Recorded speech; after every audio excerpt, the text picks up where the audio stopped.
જય શ્રી કૃષ્ણ બધા બહેનોને. કેમ છો બધા? મજામાં? મારી વાલી બહેનો, માતાઓ, દીકરીઓ બધાને મારા પ્રણામ. જય માતાજી. મોડ ઉપર જોશી. આજે હું વિડીયો બનાવું છું સરગવાનું શાક. તો એ કેમ બને હું તમને બતાવું. ચાલો,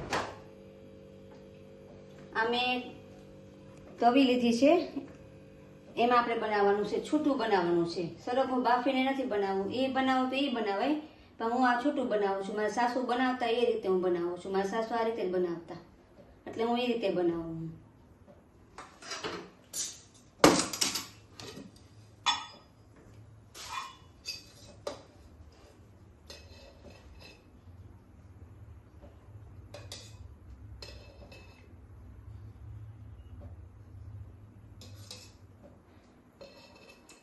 આમાં મેં 2.5 પાવડા જેટલું તેલ નાખ્યું છે.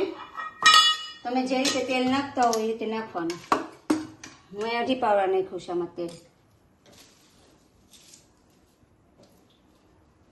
અને આ લીમડો લીધો છે પહેલા વઘાર માટે, પછી આદુ, મરચાં અને લસણ એ નાખવાનું છે.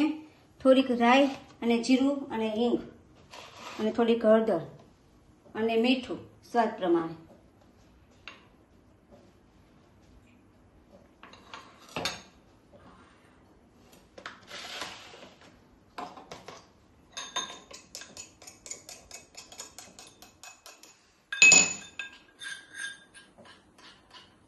આમાં મેં થોડોક લસણની કળી અને 2 મરચાં નાખ્યા છે. તમે જે રીતે તીખું ખાતા હોય એ રીતે તમારે બનાવવાનું.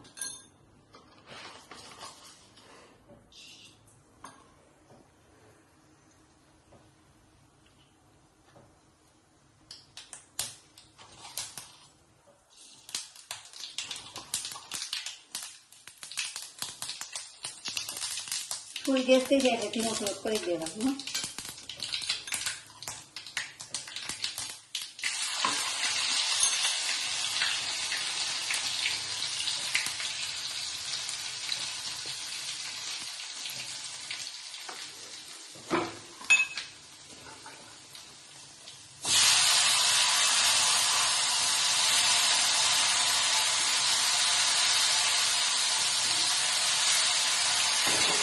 આ પ્રમાણે આપણે મીઠું નાખવાનું.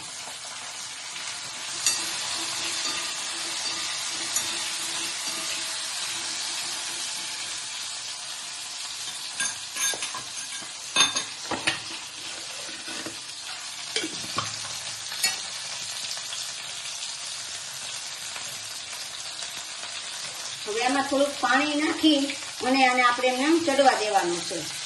લગભગ 15 થી 20 મિનિટ જેવું થશે આને ચડતા, કારણ કે આપણે છૂટું બનાવ્યું છે એટલે. હવે ચડી જાય પછી આગળ શું કરવું એ તમને પછીના વિડીયોમાં હું બતાવીશ.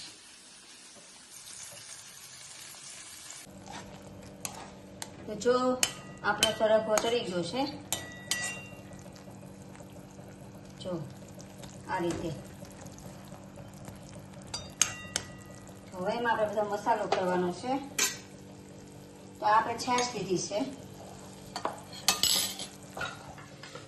આ છાશ લીધી છે આપણે. હવે એમાં આપણે આ ચણાનો લોટ નાખવાનો છે. એમાં 2 ચમચી જેટલો.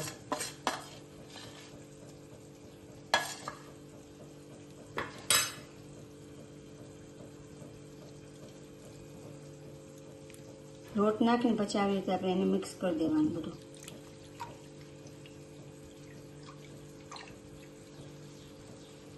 લોટ ચાળીને લેવાનો એટલે આમાં ગાંઠા ન પડે. તો આપણે આ લોટ મિક્સ થઈ ગયો છે છાશમાં. હવે જે આપણે આદુ ને મરચાં થોડાક રાખ્યા હતા એ આમાં આપણે નાખી દઈશું. થોડાક એમાં નાખવાના અને થોડાક આ છાશમાં નાખવાના, આવી રીતે. ને આમાં પાછું આપણે થોડીક હળદર, સહેજ લાલ મરચું, થોડુંક છાશ ખાતી હોય એટલે થોડુંક આપણે એમાં ગોળ નાખવો પડે, તો થોડોક ગોળ નાખ્યો છે આમાં.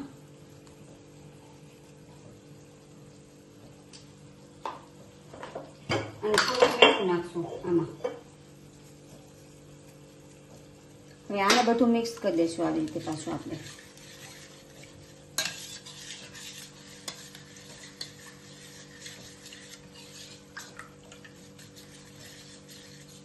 થોડાક લીલા ધાણા નાખશું, કોથમરી.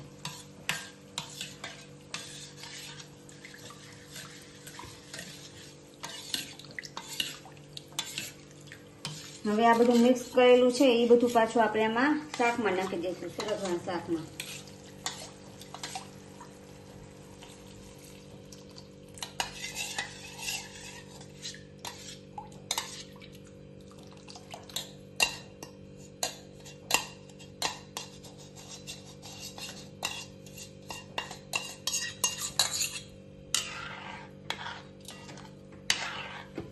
મિક્સ કરીને આને હવે થોડીક વખત આપણે ઉકાળવા દઈશું, થોડી વાર.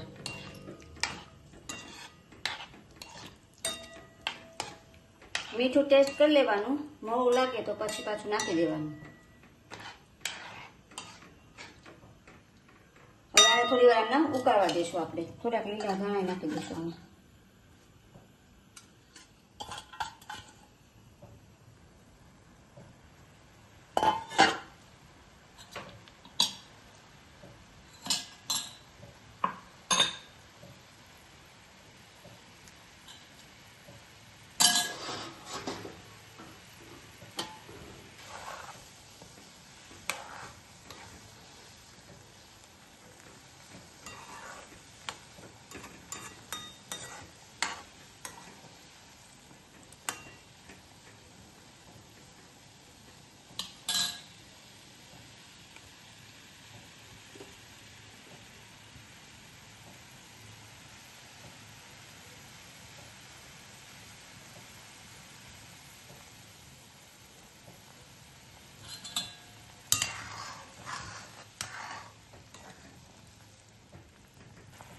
તો તૈયાર છે આપણું સરગવાનું શાક. તો તમે બધા કહેજો કે તમને કેવું લાગ્યું આ સરગવાનું શાક. અમારા સાસુ બનાવતા આવી રીતે, તો એમનું જોઈને હું પણ શીખીશું. એની પાસેથી ઘણી બધી મને વસ્તુ શીખવા મળી, મારા સાસુ પાસેથી. અત્યારે નથી હાલમાં, પણ એને 20 વર્ષ હું એની સાથે રહી છું. મારા લગ્નને થયા 20 વર્ષ એની સાથે રહીને હું બધું એની પાસેથી શીખીશું. એની ઘણી બધી વસ્તુ મને શીખવાડી, અને તે આગળના વિડીયોમાં તમને હું બતાવીશ. તો તમે બધા કહેજો કે તમને કેવું લાગ્યું એમ.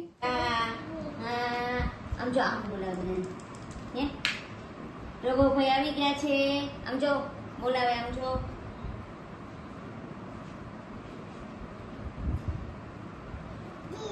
હા જીયા, જીયા શું કરે? જીયા જો બોલાવે. મેં આજે ઓલું શાક બનાવ્યું હતું, એ તમે બધા મને કહેજો કે કેવું લાગ્યું. એ મારા સાસુની રેસીપી હતી, અને મારા સાસુ બનાવતા ને એનું જોઈને હું શીખીશું. એ શાક મારા સાસુ પાસેથી હું ઘણી વસ્તુ શીખીશું.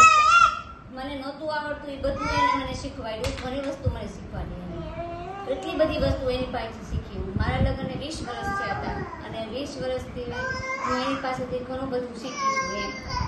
ને આ ભાઈ અમારે આજ બોલવા નહીં દે, જોઈ તોફાન કરવા મળે પાછા. વિડીયો શરૂ થાય એટલે તોફાન કરે જ તે. પાપડી નહોતી આવડતી, પછી દાળ ઢોકળી નહોતી આવડતી, પછી શીરો નહોતો આવડતો, દૂધપાક નહોતો આવડતો, સેવનો દૂધપાક નહોતો આવડતો. ઘણી બધી એવી વસ્તુ છે મને નહોતી આવડતી. તો હું એની પાસેથી બધી રેસીપી શીખી.